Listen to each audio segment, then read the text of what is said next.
हैं तो आप पॉलिटिकल ऑपोजिशन है, आप पाकिस्तान की ऑपोजिशन तो नहीं है। पाकिस्तान तो आपको उतनी मोहब्बत करनी चाहिए जितने ऑपोजिशन या गवर्नमेंट करती है। तो आप मिलके बैठे, आप मुझे बताएं किस सेशन में आप मिलके बैठे। जब ऑपोजिशन में होते हैं, चलो अभी नहीं, 10 साल 15 साल पहले की बात करना चाहता हूँ, तो आप GHQ क्यों जाते हैं, क्यों खुफिया मुलाकातें करते हैं? फौजें जो हैं ये सिर्फ इक्विपमेंट, गनों और एयरक्राफ्ट और जहाज़ों से और टैंकों से नहीं लड़ती, ये कौम की सपोर्ट से लड़ती। कि ये जो तालिबान और टेररिस्ट हैं, फिर आप जाएं उनसे लड़ें। फौज को क्यों भेजते? आप जाएं। ये जो क्रिटिसाइज करते हैं, इनके बच्चे हैं फौज में, और जो बच्चे शहीद आजकल हो रहे हैं, खासकर जो जूनियर लेवल के हो रहे हैं, मैं उनके लिए फील करता हूँ, मेरा बच्चा हो सकता था। Welcome to global insight sir. सबसे पहले तो आजकल की जो सियासी उतार चढ़ाव चल रहा है और PDM चल रही है, जलसे चल रहे हैं, उनमें एक फ़िज़ा बनाई जा रही है फ़ौज खिलाफ। हर तकरीर फ़ौज खिलाफ, एक दूसरे पे इल्ज़ाम लगाता है कि इसने फ़ौज के साथ मिलकर हमने बनाई, दूसरा तीसरे पे। इसको आप कैसे देखते हैं?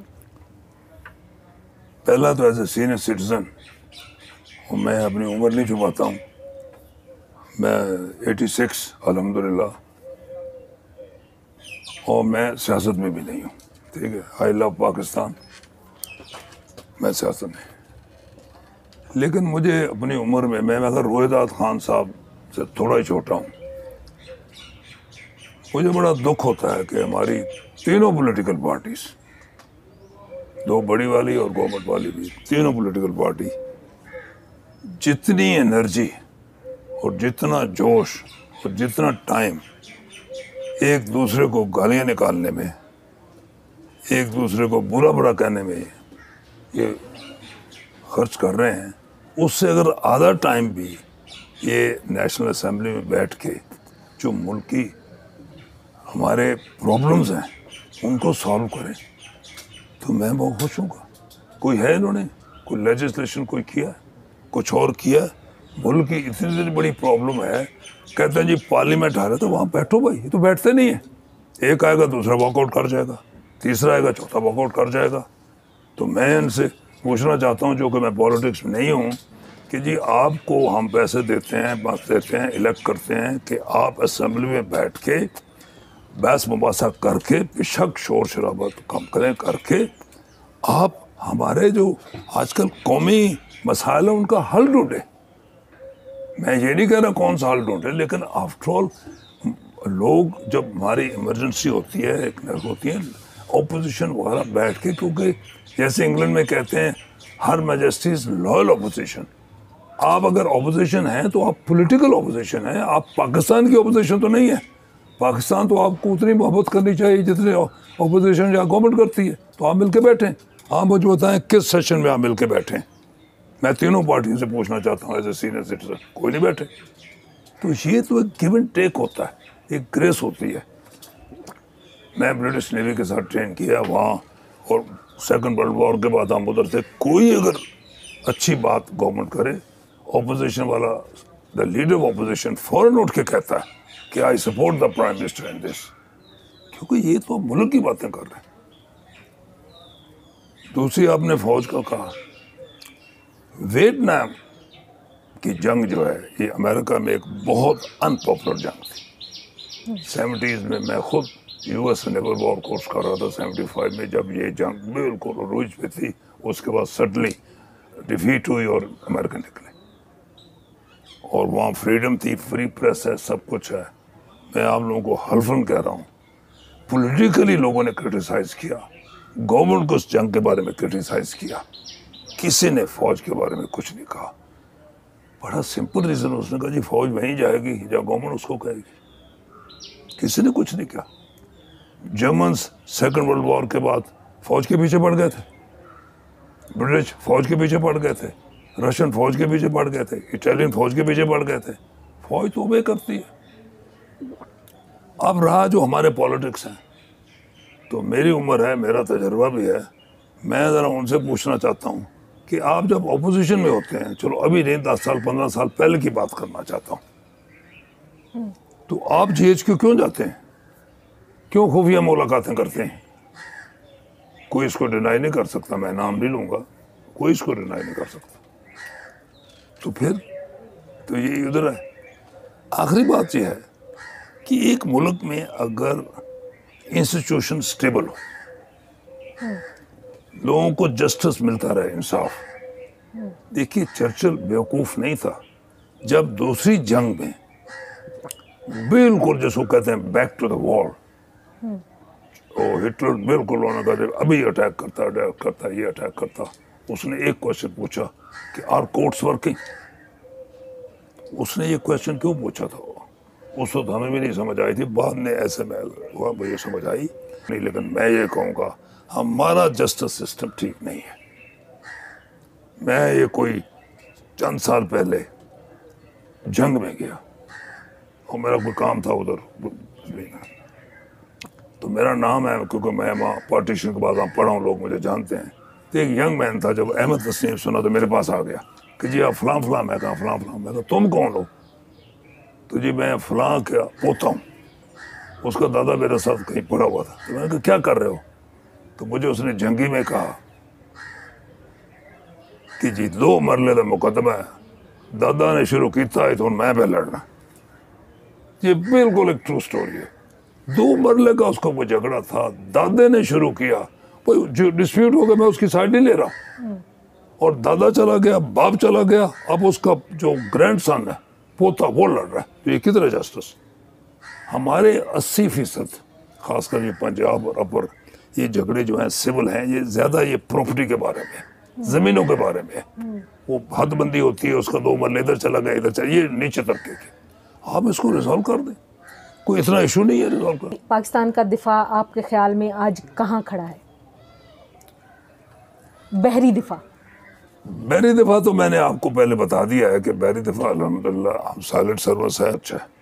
लेकिन मैं दिफा के बारे में एक ज़रा ओवरऑल आपको बताना चाहता हूँ कि देखिए फौजें जो हैं ये सिर्फ इक्विपमेंट, गनों और एयरक्राफ्ट और जहाज़ों से और टैंकों से नहीं लड़ती, ये कौम की सपोर्ट से लड़ती। तो कौम की सपोर्ट आप देख लें, बाकी देखें क्या क्या। मैं इंग्लैंड में इत्तेहादियों ने सेकंड वर्ल्ड वॉर में कितनी, मैं जब डार्टमouth गया 50s में, इंग्लैंड अकेडमी, नेवल अकेडमी, अभी तक उन राशन पे थे, वो ब्रेड राशन मिलती थी। और मैं बड़ा हुआ दूसरी जंग अजीम के दौरान, इधर जो उस वक्त इंडिया था वहाँ भी राशन हमने खाया, राशन था, चीनी का कार्ड बनता था, बच्चे 3 उतनी चीनी मिलती थी। तो फिर ताकि ट्रूप्स को जा सके, तो इसका मतलब है कि कौम की सपोर्ट के बगैर फौज नहीं लड़ सकती। कौम की सपोर्ट चाहिए, कौम को भी कुर्बानी देनी चाहिए। कौम कहे जी हम तो बिल्कुल सैर कर रहे हैं, ये कर रहे हैं, वो कर रहे हैं, खा रहे हैं, पी रहे हैं, बाकी कुर्बानी दे नहीं, कौम साथ होती है। जो उसका सबूत मैंने दिया कि 40s में जब दूसरी जंग हो रही थी, मेरे वालिद राशन कार्ड पे चीनी लात और आटा लाते थे। सही, मतलब ये जो डिफेंस बजट का इतना शोर मचाया जाता है, ये जस्टिफाइड है कि फौज के लिए रखा जाए, डिफेंस के लिए, डेटरेंस के लिए रखा ये जाए। देखो जी, डिफेंस बजट एज पर जीडीपी, जो मेरी अपनी मैथमेटिक्स और कैलकुलेशन है, एज पर जीडीपी कम हो गया। हो सकता क्वांटम में बढ़ गया हो, अगर इतने 100 बिलियन था तो हो गया, लेकिन आप उसकी रेशो जीडीपी से देखें ना। मैं और यकीन से कहता हूं कि हमारी GDP, percentage of GDP, Indian GDP, उसका उससे बड़ा कम है, उससे बड़ा कम है। ठीक है, तो फिर दूसरी बात यह है कि ये जो तालिबान और टेररिस्ट हैं, फिर आप जाएं उनसे ले लें। फौज को क्यों भेजते हैं? आप जाएं, ये जो सारा शोर मचाते हैं, वो तो यूनिवर्सिटी तक पहुंच गए थे, फिर इधर आ गए, तो फिर आप जाएं उनसे ले लें। वो तो कोई नहीं जाता। ये जो क्रिटिसाइज करते हैं, इनके बच्चे हैं फौज में। आफ्टर ऑल जो बच्चे शहीद आजकल हो रहे हैं, खासकर जो जूनियर लेवल के हो रहे हैं, मैं उनके लिए फील करता हूँ, मेरा बच्चा हो सकता था, मेरा बेटा हो सकता, जो होता था। तो वो फिर वो किसी के बच्चे नहीं है, वो किसी के भाई नहीं है, वो किसी के बेटे नहीं है। तो कब तक भाई? वो भी दो, अभी उसकी शादी हुई, बल्कि 3 शहीद हुए पिछले साल, जिनकी अभी शादी हुई थी, एंड शी वाज एक्सपेक्टिंग, बच्चा बाद में पैदा हुआ, तो वो भी तो किसी का बेटा है। तो जब तक आप कौम सपोर्ट नहीं करेगी, ये डिफेंस नहीं करेगा, एक ये फैशन हो गया, ये फैशन हो गया। एक और बात लोग नहीं समझते, फौज में अगर 100 अफसर है तो 100 का 100 जनरल नहीं बनता, ये मेरिट है। सिविल में प्रॉब्लम 100 आया तो उसमें से 60-70 सेक्रेटरी बन जाते हैं, बाकी डिस्ट्रिक्ट सेक्रेटरी बन जाते हैं, जॉइंट। नो, इसमें सिर्फ 2 बनते हैं। ब्रिगेडियर तकरीबन 10 बनते हैं, 15 बनते हैं। मेजॉरिटी जो है the age of 48-50 major colonel retire हो जाते हैं। वो पाकिस्तानी नहीं है। नहीं, आप मुझे बताएं वो किधर जाएं? 50 साल की उम्र में, 48 साल की उम्र में, 48 साल की उम्र में इनके बच्चे अभी स्कूल जा रहे होते हैं, उन्होंने कॉलेज करना होता है, तो उनको देना मेरा आप कंपल्सरी उनके बच्चों की एजुकेशन दें। या मुझे बताएं किधर जाएं वो। एज फॉर सिविल सर्विस, बाकी सर्विस 60 साल तक, वो भी फेयर है। ये तो 48 ही हैज टू गो। ये लोगों को नहीं पता कि 100 फौज का अफसर हो तो उसमें कम से कम 50 और 60, 50 साल की उम्र के लगभग he is on the street. He is on the street. मैं आपको एक और करूँ, फौजी फाउंडेशन का बड़ा होता है ये, बगैर नॉलेज के, बगैर पीछे होता है। भाई जितने हमारे रिटायर हो जाते हैं, फौज में रिटायरमेंट जल्दी होती है। वो मैं एक इन्फेंट्री वाला था, मेरा ड्राइवर था, उससे मैंने पूछा, मैंने कहा क्यों लेते हो? तो उसने मुझे कहा, जिसकी उर्दू, उसने कहा जी फौज में इतनी सख्त जिंदगी है कि 40 साल पहुंच के मेरा मिख निकल जाता है कि मैं बाहर आना चाहता हूँ। अब उसका मेडिकल किधर जाएगा? आप मुझे बताएं, जो पोठवार रीजन, फतेह जंग, तलागंग, इधर चक्री के सारे रिटायर्ड फौजी अगर पिम्स में आ जाए, आपका क्या हाल होगा? ये बताएं ना, पिम्स में आ जाए, बंदे बंदा इधर होगा, हो रही होगी। ये जाते हैं हफीज अपने हॉस्पिटल में जाते हैं। फौजी फाउंडेशन ने भी अपने हॉस्पिटल बनाए हुए जहाँ इब्तदाई जो हैं बीमारी उनका इलाज हो जाता है। लोग ये नहीं समझते हैं, आंखों तक के हॉस्पिटल से। बिल्कुल सही। बहुत अच्छा लगा सर आपके साथ बात करके। आप, मुझे पता है कि आप लेजेंड हैं, आपने 1971, 1965 दोनों जंगें लड़ी हुई हैं, उनके किस्से भी आपसे सुनेंगे। आपने पाकिस्तान बनते देखा है, आगे 23 मार्च आ रही है, उसके बारे में भी आपसे फ्यूचर में बात करेंगे इंशाल्लाह कुछ दिनों में। फ़िलहाल की सिटिंग में इतना ही। इसके साथ ही नाहिद को दीजिए इजाज़त। अल्लाह निगहबान। Okay, thank you very much. Thank you sir.